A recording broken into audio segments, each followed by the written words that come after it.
রাত মানেই অন্ধকার, আর অন্ধকার মানেই কিছু না বলা গল্প।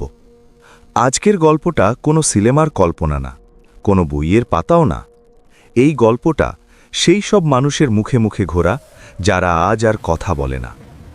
আপনি যদি একা শুনে থাকেন, আলোটা একটু জ্বালিয়ে নিন, কারণ এই গল্পের শেষে আলো নিভে যেতে পারে, কিন্তু জানালাটা নিজে নিজে খুলে যাবে।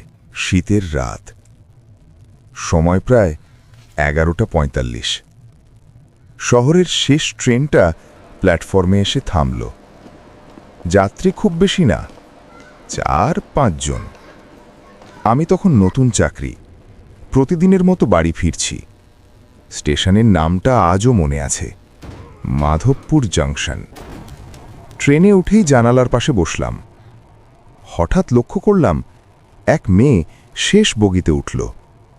বয়স আন্দাজ 22-23, সাদা শাড়ি, চুল খোলা, চোখ দুটো অদ্ভুত রকমের স্থির। ট্রেন ছাড়ল, কিন্তু জানালায় তার কোনো প্রতিফলন দেখা যাচ্ছিল না। ট্রেন ছুটছে। হঠাৎ সব আলো নিভে গেল, জরুরি লাইট জ্বলছে, কিন্তু মেয়েটার মুখ অন্ধকারেই রইল। সে ধীরে ধীরে আমার দিকে তাকালো।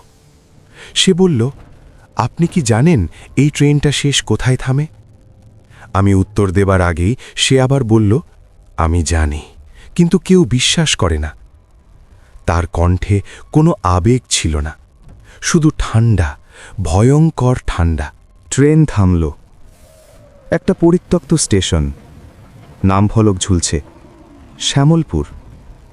এই স্টেশন বহু বছর আগে বন্ধ।